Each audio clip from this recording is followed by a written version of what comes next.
Okay, so today we're going to continue our discussion about convolutional neural networks. There was one slide we skipped over last time, and I want to return to, and it was on activations. So previously we saw that the ReLU activation is really important when you have a deep network in this compared to like a sigmoid or tanh, because the slope is 1 for all these positive inputs, and that allows you to avoid the vanishing gradient problem that you tend to get with sigmoids, because in a sigmoid,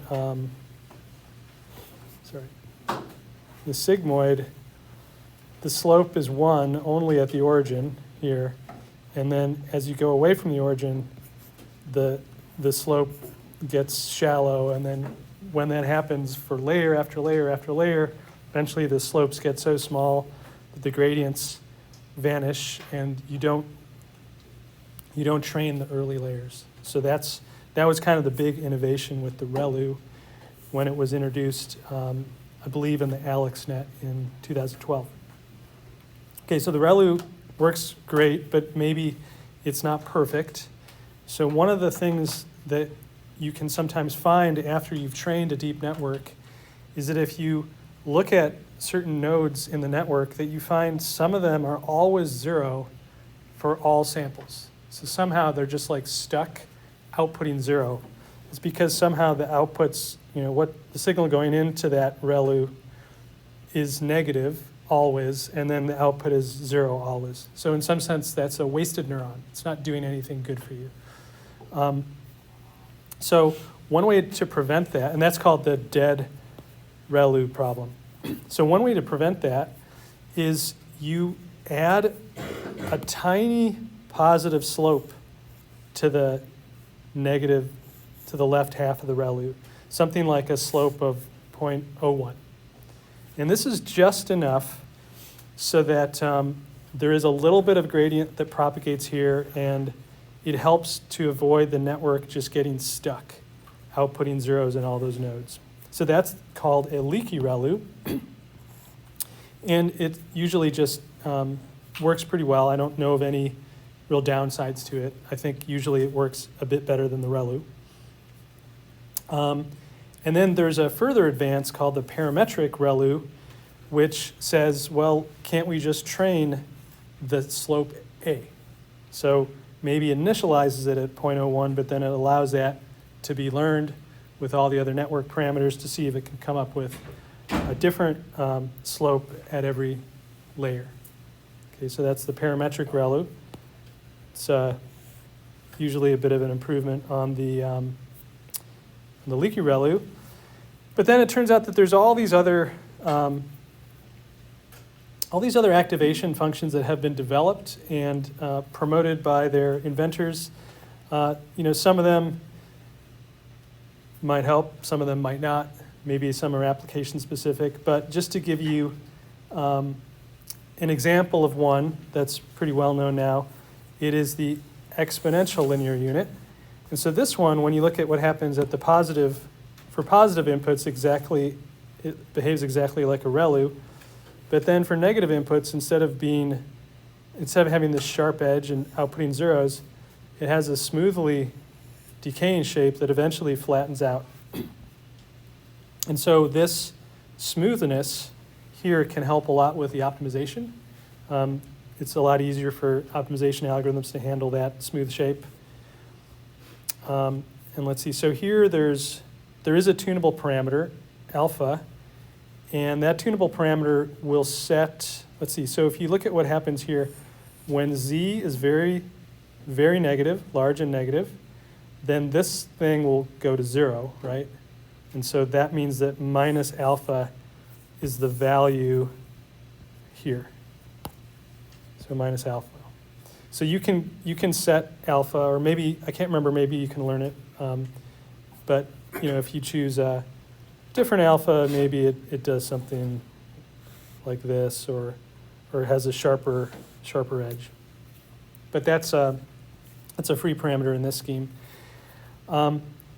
And so, yeah, and then there's another one called the sigmoid, sigmoid linear unit that tends to work really well. People find when they put that in a network, like any of the networks that we talked about or we'll talk about today, just performance gets a little bit better across the board. So there's various of these ones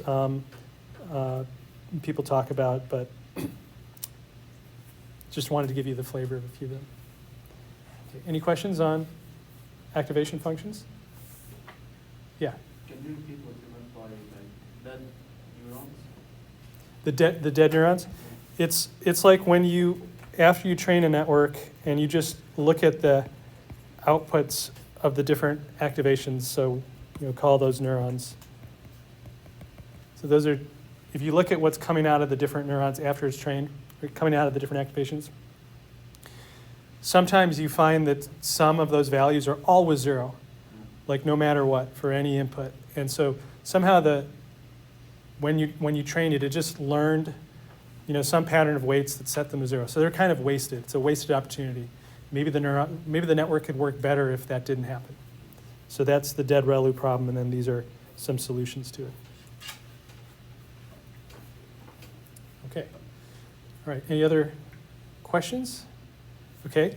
So, all right, so we talked about the demo. We talked about how things like batch norm and dropout and data augmentation tend to help. Although in this example, I'm not sure why data augmentation wasn't helping. Maybe I should revisit it, check to see what's going on there. So, what we're going to do today, and maybe the next time we don't finish it, is we're going to learn about other famous networks. We talked about AlexNet, but let's go in history, what happened the next year, to understand the advances that were made and the tricks that were developed to make these things better and better. And then let's talk about how we, as individuals, can actually benefit from all this through transfer learning. So the idea is that these networks that we've been talking about for ImageNet are gigantic. If you tried to train it yourself, probably is not going to be possible. It might take like a year on your computer, or some crazy, maybe longer. And so these are trained, at places like Google or Facebook that just have massive resources, and even there it might take them weeks to train one of these things. So they're giant. So we can't use them directly. However, what we can do is we can notice that often the early layers, and what we mean by that, like the first layers in the network, all the convolutional ones, so these are like the conv layers, are more or less universal. Like these things are just breaking down images into little pieces that are sort of, these little pieces, you can use them to classify any given class in ImageNet, or you can use them for many other things. And so those are things that we can just leave as they learned them. So first of all, you can download the entire trained network in PyTorch. I'll show you how to do that. Once you have that, you can just leave all the convolutional layers as is, but then you can revisit the dense layers, which is where the classification really happens. So if you want to do some new classification task, like, have you guys ever heard of hot dog, not hot dog? So there was a TV show. I can't remember which one. Oh, you know it. Yeah. What was the TV show? Silicon Valley. Silicon Valley, right. So there's this TV show, this is maybe like, 6-7 years ago, where it's kind of a joke on this. Somebody wanted to train a neural network to detect in a picture whether there was a hot dog or not a hot dog. And I can't remember the whole thing, but it was just this kind of funny thing they thought about doing. So it's like, yeah, you can definitely do that. So how would you do that? Well, you'd need to get a whole bunch of pictures of hot dogs, pictures without hot dogs. And then what you would do is you would relearn the dense layers in this new network. And obviously that last dense layer would just need to have one output, not 1,000. And that's something you can do. It's definitely fine, and that's something you will do in the lab for Unit 9. You can do like bicycles versus cars. And so you can basically take all these convolutional layers that are learned for you by Google or whoever, and then you learn your dense layer to do bicycles versus cars on your own data set. which we can download from Flickr or somewhere like that. And that's a tractable thing. You can actually do that, no problem on a laptop. So that's the idea behind transfer learning, is you're sort of transferring the knowledge from this pre-trained network to this new task. So that's this application we've discussed here. You only have enough data and maybe compute power to train a few layers, so you just train those convolutional ones. There's other things you can do with this idea. Those features that are learned by the convolutional layers are just useful for a lot of things. So I'll give you some examples. So if you want to talk about image quality, like if somebody gives you an image that was maybe compressed by some compression algorithm, or maybe it was distorted and you tried to undistort it or denoise it or do something, there's a fundamental question about how you measure the quality of that image. Like you can say, well, maybe I know the original image and I can measure the sum squared error between them, mean squared error. So that's certainly one way to do it. But if you do that, if you train a network to optimize that metric, you'll find that it gives you images that are just slightly blurry. They're not very sharp. They don't look like a great image. So the question is, well, how do you actually define what is a great looking image, or what's the right metric to take you from a ground truth and a reconstruction to a number that really represents, yes, this is a really great reconstruction or not. And so this is like a field that people have been working on for decades. And the best methods now, they all work by taking something like VGG16, which we'll talk about today, one of these early networks. You just take the convolutional layer outputs from that network, and you use them to represent the image. And they're much smaller than the image. They're sort of compressed, and they, in some sense, matter a lot more. And then you can compare, let's say, the original image's features to these images' features, maybe in something like mean squared error. And that ends up correlating much better with humans' perceptions of what quality really is in images. So that's just one example. There's all these things you can do with these features, because these features that are generated by those convolutional layers are usually a lot smaller than the number of pixels in the original image. In some sense, you've distilled things down to what matters, and then you can use them for other tasks. So, all right. So any questions about that? Yeah. How transferable are these things? Like if it was trained on classifying things in photos, can we give it a table of medical test data and it'll do something with that? Or yeah, I mean the answer is pretty much yes, they are. So in fact, I do some research on MRI, and there was recently, and MRI is one of these applications where it is difficult to say what does a radiologist want to see? Because they're going to make a diagnosis, and if the image is noisy and they can kind of see through the noise and still see what they need to see, that's what matters to them, right? So someone did a huge study with many radiologists and many images and many metrics, something like 50 different metrics for how you can measure quality. And the best approaches were based on taking the features from VGG16, which we'll talk about soon, and basically doing some relatively simple processing on those features. And VGG16 is trained on ImageNet, and we're applying it to medical images now.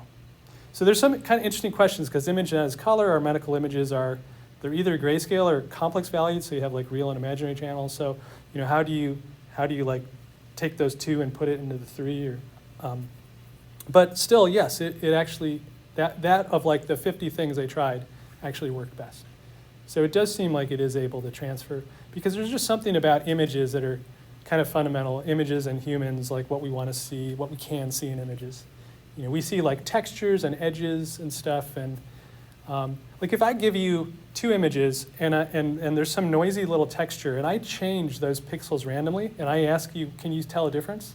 No way, because it just looks like a rough patch, right? But if you measured the mean squared error difference between them, all those pixels would be completely different. It would light up as being a huge difference. That's a kind of example about how our visual system works different than mean squared error. Okay, but it's a good question. Any other questions on this? Okay, so these are different things we can do. Use a pre-trained network to generate features for a new learning task, or even a non-learning task, something like image quality quantification. And there's a bunch of other applications. If you want to read about them, this is a nice overview.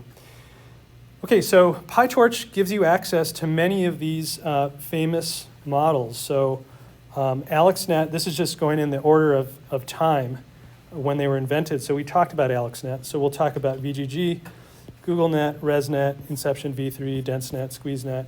And there's others. This is just what I could fit in this one line.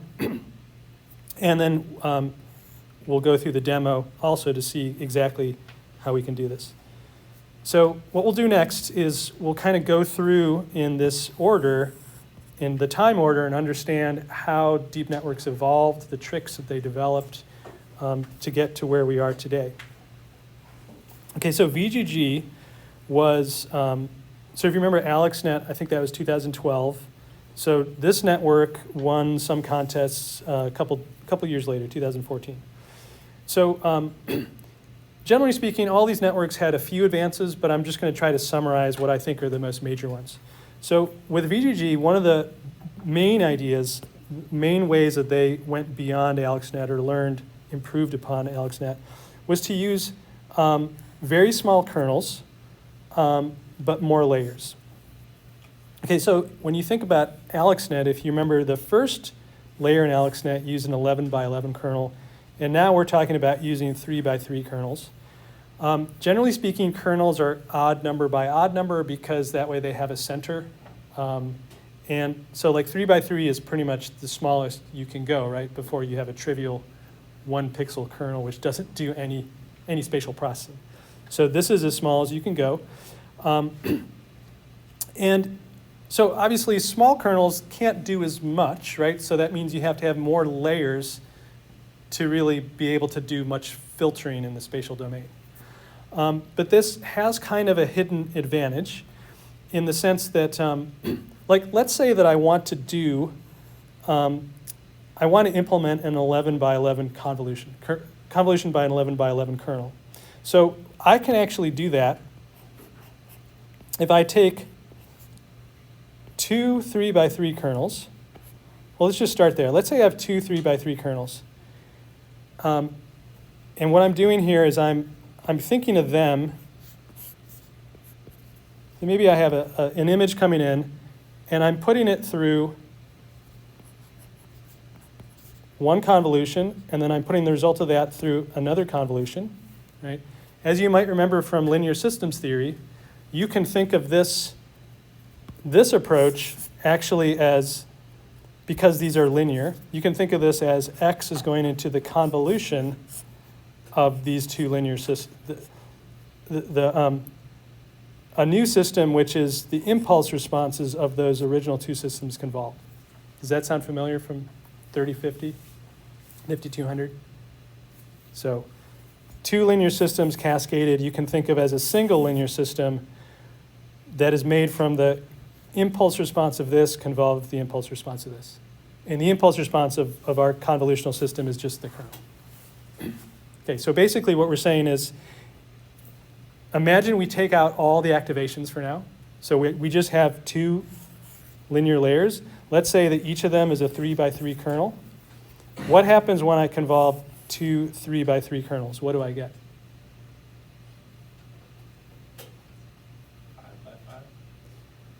5 by 5, exactly. Now, that 5 by 5 kernel, you can't make every 5 by 5 kernel out of two of these, right? Because how many total parameters do we have here? 18. With a 5 by 5 kernel, how many total parameters? 25, right? So I can't make every 5 by 5 kernel by convolving 2 3 by 3 kernels. But I can make some subset of them, some subspace of them. And so this, yeah, so if I do this twice, I get a 5 by 5. If I do this 5 times, I can get up to an 11 by 11. Because every time I do another 3 by 3 convolution, I grow the effective, what we call the receptive field of this effective kernel by 2. Starts at 3 by 3, then 5 by 5, 7 by 7, 9 by 9, 11 by 11. So after doing 5 convolutional layers of size 3 by 3, that I can get up to essentially doing like one 11 by 11 convolution. Is that kind of making sense? Okay, so, and the size of my final kernel, that's the receptive field, that kind of tells me like how big of a window it has to work with, what kind of things it can do in spatial filtering. The larger that is, the more flexibility it has to come up with different shapes and represent like different shapes that it sees in the input. So, okay, but now let's talk about putting in the activations in between. If I consider, let's say, these two systems. So the top one, I do convolution followed by ReLU. The bottom one, I do convolution, ReLU, convolution, ReLU. Make a little ReLU shape. Okay, which of these do you think is going to be more powerful? In terms of what kind of patterns it can detect, what kind of stuff it can do? Bottom one, right? That's what we saw when we went from like linear classification, which is essentially represented by this, to something like this, two-layer network, where all of a sudden you can do nonlinear classification if classification is your objective. So, so that's kind of the point, is that like if you have like a budget, like you say, I want to have a receptive field of size 11 by 11, yeah, you can do that with one big 11 by 11 convolution and then a ReLU. But if you say instead, well, I'm going to make that 11 by 11 out of 3 by 3s, and then I may as well just put in the ReLU in between because that's a pretty simple operation, doesn't really cost much. You get something that's way more powerful than that one linear layer and nonlinear layer. You get something that's much more effective. So basically, this allowed them to get a much more powerful network than they had with AlexNet. So this is one of the big advances. Just focus on small kernels. Don't ever use big kernels. Okay. So is that idea making sense? Okay. And there were various depths that they played with, VGG 11, 13, 16, 19. For some reason, I think 16 is the one that I hear most about. It's the one that achieved the top 5 error rate of 7.5%, which was twice as good as what AlexNet got. Okay, so that's pretty cool. And it remains a respected network today. Like I said, when they did this MRI study, they actually looked at a bunch of different feature encoders, to say, how do we construct those features? And VGG actually did a lot better than Inception v3, which we'll talk about, which is one of the standard ones they use to evaluate GANs and stuff. So there is a difference between them, and some of them might work better for some applications than others. But yeah, VGG is still used today, even though it's quite old by now. Yes? Sorry, you just mentioned the word encoder. What do you mean by Oh, that? how did, sorry. I don't remember how I used it. Maybe I shouldn't have used it. Yeah, I don't know. I heard it and it kind of threw me. You referenced it in terms of GANs. So I guess what I meant was the feature generator. It's like you're taking an image and you're encoding it as a set of features that you will then process with some algorithm that measures quality. I think that's probably how I meant it. And I don't know if we haven't talked about GANs. GANs are ways to generate, to sort of dream up things like faces or whatever you want. And then there you have a similar question, like if I have this system that can dream up random faces, how do I measure the quality of those faces? And so they do something very similar there. They put the original training faces and then new fake faces they generated through something like VGG or Inception, and then they measure like various statistics in this new feature space, and that's how they do it. So this is kind of a very well-used approach, is to take one of these early neural networks that was originally trained as a classification network, but then they use it in a completely different way. They use the convolutional features in a completely different way. Okay, so all right, so just a few things about the depth. So as you can see, it's deeper than AlexNet. I'm trying to remember I think AlexNet was maybe like 7 layers. Can't remember exactly how many. And now we're talking about maybe double that. Also, the number of parameters is 3 times AlexNet. So things are getting more complicated. Things are getting deeper. Okay, any questions on VGG? Okay. So then, basically what you saw happening from 2012 to 2014, performance is getting better, networks are getting deeper. And so basically this was what people realized at the time. Depth is really key. We got to make things as deep as possible. But if you just sort of naively make networks deeper, the parameters just start exploding. So as you go from AlexNet to BGG, you're going from 60 million to 180 million parameters, and it's just getting out of hand. Like they just, if they want to go twice as deep, like can they handle 360 million? No, they can't. So, so they said, well, how do we do depth with efficiency? So that was what they did at Google, and that's where this GoogleNet, also known as Inception v1, came out of. The name Inception is kind of a meme from film Inception that happened in 2010. And so basically what they were able to do, and there's several versions of Inception, so this is the very first, they were able to come up with a network, GoogleNet, that used only 5 million parameters, which is huge reduction, right, compared to 60 or 180 million. And in fact, it did even a little bit better than VGG, 6.7 instead of 7.5. So they really were successful. And so it's deeper, 22 layers instead of 16 or whatever. And one of the advances here were Inception modules. Okay. So deep, much more efficient is the key here. So Inception modules kind of work like this. So we tend to think of, this is, let's say, the features, the tensor of features from the previous layer. And we tend to think of doing something like a 3x3 and then getting some new features. But they're saying what you can actually do here is in parallel to a 3x3, you can do a 5x5 and another 3x3, but maybe followed by max pooling, and in parallel a 1x1. And then you stack all the outputs side by side in a new tensor. So it's kind of like a more free way of doing convolution where you're not constrained to just use one kernel size. You can actually use a combination of kernel sizes and other things. And this ends up being just much more efficient than just using the one kernel size. So that was one of the main things.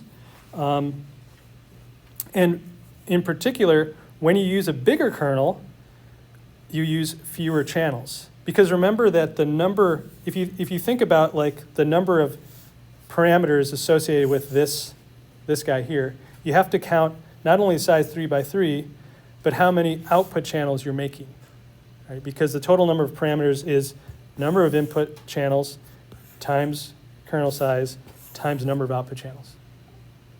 So number of input channels is the same for all these different guys. So what really matters here is if I have a really big kernel here, maybe I should use fewer output channels to keep the total number of parameters in check. Is that making sense? What's the purpose of the 1x1 convolution in this one?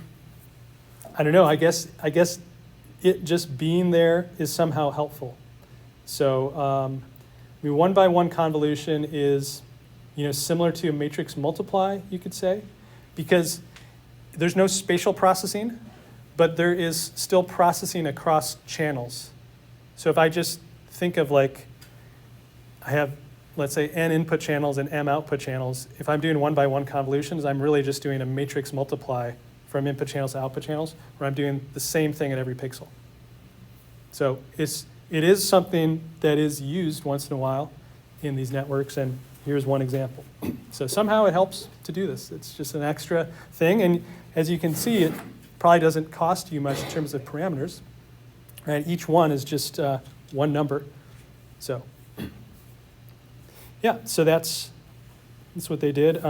And some of the arguments for this is that when you have kernels of different sizes, you can do this pattern matching sort of simultaneously at different scales. Like you can look for really tiny features as well as bigger features simultaneously instead of always looking for features of a certain size when you're at a certain layer. So that's the idea behind scale invariant. And if you want to learn more, there's a nice overview of everything they did. They did more than just this, but everything is talked about in here. Okay, so that's GoogleNet. Any questions on that one? Okay. All right, so residual networks. So this was a huge advance. So basically, when you look at what happened through 2015, all the winning networks were just getting deeper and deeper and deeper. And so, is there a limit to this? Yes. They basically found that, we talked about one issue, which was vanishing gradients. So vanishing gradients, when people were working in the old days, they couldn't figure out how to make their networks deep because their gradients were vanishing. And then they said, oh, we can do ReLU and batch norm and things like this, and that helped a lot.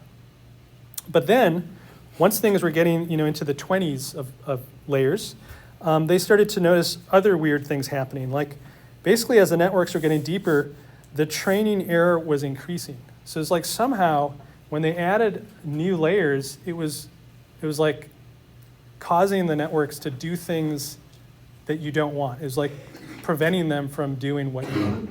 And this is a little weird. You would hope that if I add a layer, at least things don't get worse. Maybe things stay the same. Because maybe if I add a layer and I have a vanishing gradient, that means that layer just won't really do much. It won't be learned, but it won't hurt you necessarily. But here, as they added more layers, things just got worse and worse, even while training. And this was called the degradation problem. And so one kind of way to think about what's happening here is that the typical way that we construct these layers, which is like convolution followed by a ReLU, it's difficult to make that operation behave like an identity function, like a function that just passes the input without any problem. Because if I had functions that could act like identities, layers that could act like identities, then I could stack a new one on without worrying about it ruining anything, right? Because in the worst case, it just acts like an identity, doesn't do anything bad, doesn't do anything good, but doesn't do anything bad. And so this is sort of one way to think about why, when you add these new layers on, they were hurting things, because they can't act like identities. Because if you think about a make, it doesn't want to just pass things. It wants to clip off what's negative. So the idea was maybe we can make layers act more like identities. And okay, so difficult to make layers act like an identity. Okay, so the idea that they came up with was called the skip layer, the skip connection. So it was something like this. So if you have, there's different ways to do this, but like in this case, you have a convolutional layer, linear layer, ReLU, and another linear, let's say conv layer. And this thing we said is difficult to make act like an identity. But if I have this there, that means that this whole thing can act like an identity if I just set the weights to 0, right? Because then this gets blocked and then all the data flows through here. So just by adding these skip connections, all of a sudden you can make things act like identities, which means if it's not useful for this to do anything, it's very easy to learn zeros here. It takes it out of the picture. But if it's useful to somehow use it, you will learn weights there that are helpful. That's one way to think about these. And these things are called residual blocks. These blocks where you have some non-trivial stuff with a skip connection around it. Okay. Now, in some cases, it's a little complicated because maybe you add downsampling here. So that would mean that the dimension, the number of, the size of the image or feature map coming out of here is actually different than the one here, which you're trying to add it to. So you can't just do a simple addition. So what you might do is you might learn a dense layer that just does that basically does something like subsample this so that it matches this in size. So there's various tricks to handle dimension changes. Okay, so this idea came out with the ResNet in December 2015, and this was a huge advantage. It actually allowed networks to get into the hundreds or in fact even thousands of layers depth. You know, went from like people stopping at like 20 something to being able to really have no limit in some sense. I mean, the limit comes with memory and computation and things like that, not with depth as like some difficult thing to do. So, so this won the contest in 2015 with a 3.6% error rate, and just for reference, GoogleNet, you know, it's twice as good as GoogleNet roughly. So that was a big advance. And had slightly lower complexity than VGG 16, although still, you know, pretty complex network. I can't remember which depth was the winner, but like I said, there's ResNets of various depths available to you pre-trained in PyTorch. Okay, so any questions on the idea? Yeah. When you say complexity, what, in general, what we're looking at? Because the number of layers are larger. You could talk about complexity in terms of number of parameters, and you can talk about it in terms of like computations like multiplies, and they're probably going to be pretty linked, right? If I double my parameters, I probably have to do twice as many multiplies, and multiplies occur in the forward pass as well as the backward pass. So that's kind of what I mean, roughly speaking, complexity.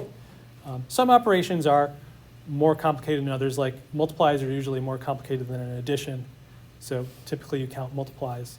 But you know, roughly speaking, things grow. Complexity typically grows with the number of parameters in more or less linear sense. Okay, yes? I have a question. So as the depth of neural network gets bigger, so when you load the trained neural network, depending on different applications, is the loading time be degrading as the depth of neural network? It's not so much about the depth, but the total number of parameters. Like some of these networks are very deep, but per layer they don't have that many parameters. Other networks are shallower, but they have a huge number of parameters per layer. So it's not about depth, but more the number of parameters. And yeah, probably if you have a lot of parameters and you load it, it takes more time. If you push data through it, there's more multiplies, so that takes more time. So all those things are an issue, especially once you start talking about mobile devices, like you want to do something on your phone or something even simpler. Yeah. These things matter. So we'll talk about that in a moment. But at this point in the evolution of deep networks, people were more focused on like pushing the performance limit without so many computational constraints. They were focused on like, what can you do on a computer versus what you can do on a phone. But, yeah. I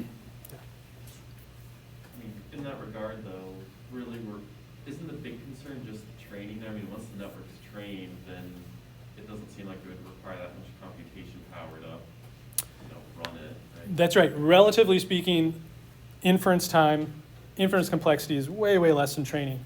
But still, like if I have a really simple device, I'm memory limited, I'm compute limited. So even just loading it on my device, like an Arduino or whatever it is, right? Loading it there, having the memory to store it, to process it, it still matters. So yeah, but you're right. Training is something that you can only do in a data center, but then we can all load these things onto a laptop and play with them. That's not a problem. They're pretty fast to play with. Okay, good questions. Any other questions? Okay. Okay, so but there's actually another way to think about ResNets which really explains much more what's going on. So the idea is, let's say this is just a rough sketch of a 3-layer ResNet. And so you have some sort of processing block here with a skip connection. And then you have another one here with another skip connection and so on. And so when you look at this, you notice that there's 8 different ways the data can flow through this network. Like one way is it can go through all the skip connections. Another way is it can go through the first module and then the other skip connections and so on, right? And because for every layer there's 2 possibilities, you get 2 times 2 times 2 possibilities for how data can flow. So in general, when you have L layers, you have 2 to the L possibilities of how data can flow through the network. And this is another way to think about this, where you just unravel those, in this case, 8 possibilities, and you just show them in parallel. So like, here's the path that goes through all the skip connections, here's the path that goes through F1, and then the other skip connections. And in total, you have 1, 2, 3, 4, 5, 6, 7, 8 different ways you can go through the network. These are just a different view of what's happening. Now, when you look at what happens when L is large, there's this binomial distribution, and you can count like how many of these layers will be length 1 or depth 1, how many will be depth 2, how many will be depth 3. And what you notice is that most paths are depth L over 2 when you have L layers, especially when L is large. You can already see this happening. Well, I guess we can't really see it happening in this simple case of 3 layers, but yeah, once you get to like 100 layers, there's 2 to the 100 different paths. But when you look at the number, there's a single path that is all skips, which is nothing compared to 2 to the 100. And there's a single path which goes through all, and that's nothing, and so on. There's like L paths that go through a single one. So you can see that maybe most paths are going to be about L over 2 in length. That's what it turns out to be. And there's another thing, which is when you think about the longer paths, because of all the reasons we talked about, there's basically a reduction in the gradient as you go through. It's not as bad as if you would use a sigmoid or something, but even with a ReLU, anytime the data is negative, it's 0, it has to be positive to get a gradient through. So basically, when you have these depth 100 networks and you look at how much gradient actually flows through that 100 depth path through the network, it's very little. And so as a result, when you take into account the number of paths of a given length and the fact that longer ones aren't really that helpful, you find that, for example, in a 110 layer network, the only paths where they're really meaningful, the data really meaningfully goes through, have lengths between 10 and 34. They did this whole study in this paper, and they figured that out. So in some sense, like, even though there's, in theory, 2 to the 100 paths, there's actually far fewer of them that are really meaningful, and they all tend to have these lengths. And in some sense, you can think of this overall ResNet as really an ensemble or a collection of these different networks in parallel, where you have some things shared across those networks, but they're all a little bit different, but they're all a little bit similar, or they're all connected to other ones. So this was the view, a different view of ResNets, where you thought of them as an ensemble or a collection of many other networks working in parallel. And with this view, this is kind of gives a window to understand why they're working so well. As we'll talk about in the next unit when we study ensemble methods, these ensemble methods are just simple ways to get a lot of, let's say, we call weak learners, weak predictors, to come together to do something that's much more powerful than any of them individually could do. So essentially that was the explanation that was provided by this paper, and that's pretty much taken to be kind of the real understanding of what's going on at these ResNets. They're really ensembles of shallower networks. And that leads to a lot of other nice interpretations. For example, there's a connection to dropout in the sense that, let's say if I have a network like this, and if I just completely remove this guy, well, it doesn't kill the network because the data can still flow around it, right? In some sense, what it does is it gets rid of half of these paths. They're gone, but then I still have other paths here. So similar to how in dropout we dropped out nodes in a network, now we can drop out layers, drop out a whole layer, which in some sense drops out some paths in this overall ensemble. And so this is called a deep network with stochastic depth, because as you randomly drop out these layers, you're essentially randomly changing the depth of the network. And this really can help speed up ResNet training and reduce overfitting and so on. So, so it's a useful view of what's going on with these ResNets. Okay, any questions on ResNets? Pretty good? Okay. All right, so that was kind of a flavor of a few of them. And there ends up being a whole bunch of these other Inception networks that every version had some new advances, more efficient Inception modules, auxiliary outputs where there was like, instead of just looking at a loss at the end of the network, you would take these auxiliary outputs out of the middle and do some sort of losses on them. There's all these different things that they came up with, and you can read about them if you're interested here. And there was like a ResNet version of Inception. And like Inception v3 is a pretty famous network that took second place in 2015. And this is one of them that is still used quite a bit as a feature generator. So as I mentioned with GANs, when you want to say, is this GAN like generating really high quality outputs, often you look at the features in this coming out of Inception v3, and you look at how good they are. And there's something called FID, Frechet Inception Distance, which is exactly that idea. So those are things that happen. Like I said, you can read about them more. Another idea that came out in 2016 was a DenseNet. And the DenseNet is similar to a ResNet, except that in a ResNet, the idea is this layer is connected only to its previous one, this only to its previous one. In a DenseNet, you have this connected not only to its previous one, but all previous ones. And then this one is connected to its previous one and also all of its previous ones. And so you have all these connections.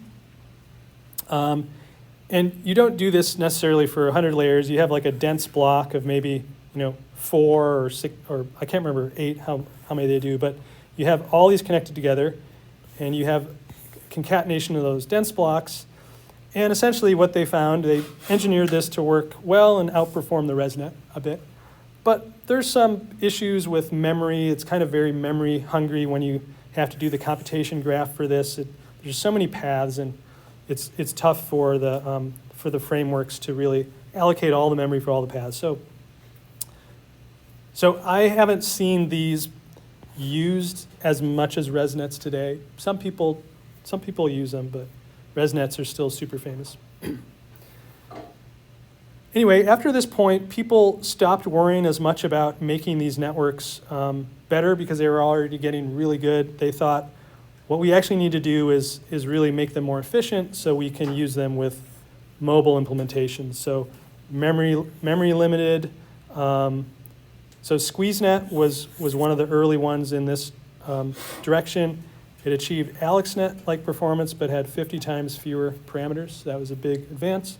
Another one the next year, MobileNet, even better. Very efficient in memory and computation, but much better than AlexNet. AlexNet is not great, especially compared to later things. So this one did a lot better than SqueezeNet and so on. And of course, the story doesn't end in 2017. Things kept happening. They keep adding more things to PyTorch. So PyTorch has all the ones that I listed here, but it has other ones as well. And I haven't checked lately exactly which new things were added, but there are more things. So that's kind of just where I'm going to stop in terms of bringing you through the evolution of deep networks. There's tons more we could talk about, but just due to limited time, I'm going to stop here. Any questions on any of this stuff? Okay. So let's talk now about how we can play with this stuff in PyTorch. So Torch Vision models, Torch Vision is what has all these pre-trained things. So Torch Vision models is where you can find the models. And so there you can find VGG16. And when you download it, you can download it pre-trained, or if you want to train it yourself, you can do that too. You can download it without the weights. Anyway, if you print the model, then you can see exactly how it's constructed. So VGG basically has 3 different sections. It has a features section, feature generator, which is, there you see all the convolutional layers, 2D convolutions. You also see ReLUs, of course. You see max pooling in 2D and so on. Then you have a classifier section, that's at the end. There you find your linear layers, so these are your dense layers, just your matrix multiplies. So you have, in this case, 3 of those. You also find dropout with 0.5 probability, and you have ReLUs. And in between, so feature layers, classifier, in between, you have this interesting thing, which is the average pool layer. So let me try to explain what that is. So, as you know, in convolution, I specify the kernel size, right? That kernel can be applied to an image of any size. I could apply it to a gigantic image, a small image, a wide image, a tall image, doesn't matter. I can do convolution with any image size. But eventually, once I get to the dense layers, my first dense layer is going to have a fixed input size. It's like a matrix. I've trained it. I can't change that dimension. So somehow, if you want to use this network with images other than 224 by 224, you have to figure out a way of adjusting the size that are output by the convolutional layers and get it to match your dense layers. I have to get it to exactly 25088. And so this number, 25088, this guy is 512 by 7 by 7. And this is because, let's go back to the picture. Here we go. This is VGG. This is what we're talking about. So we're talking about here. So these are my dense layers. This is my, right, and then this is these are my features, my convolutional layers. So this is where I have to do a transition from something that is, you could say, roughly speaking, has an image space to something that no longer has any pixels at all. It's just a list of numbers. So the first, I do this flattening where I'm going to take this tensor and I'm going to ravel that into something of size 25088.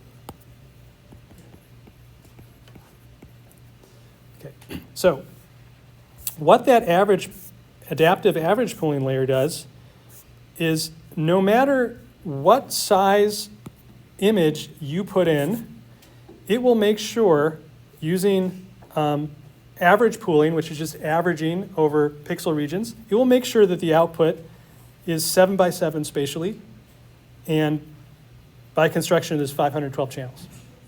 Okay, so if you put in a bigger image, it's going to average over little sections of it to reduce it down to a 7 by 7 here. If it's a smaller image, I think it probably interpolates it up to 7 by 7. So no matter what image you give it, it will always be 7 by 7. The features will be 7 by 7 spatially at that point in the network. And that way you know that it is guaranteed to match the size of that first dense layer. Okay. All right. Okay. Any questions on this? All right. So you see there's this nice output. You can see exactly how every convolutional layer was constructed, number of input channels, number of output channels, what's the kernel size. The stride, this is basically the subsampling. If it had a stride of 2, then it would be subsampling by 2. The padding is how you specify whether it's a valid mode or, what do we call the other ones? Full? Yeah. So with a 3 by 3 kernel, if you zero pad by 1 row of blank pixels, then it's valid mode. So you just have to specify how much padding you do relative to the kernel size to get what you want.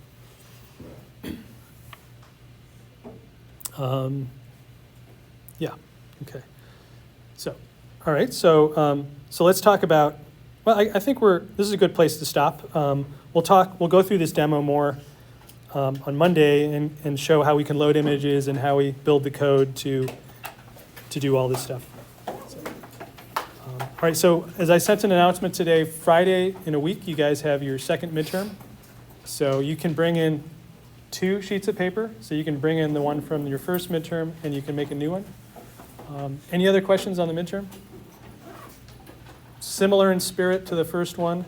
I'll try to make it a little bit easier. The first one was you know, more difficult. The average was lower than I was hoping that it usually, and lower than it usually is. So I'll try to make it not as difficult, but otherwise similar in spirit. So let me know if you have any questions. Have a good weekend.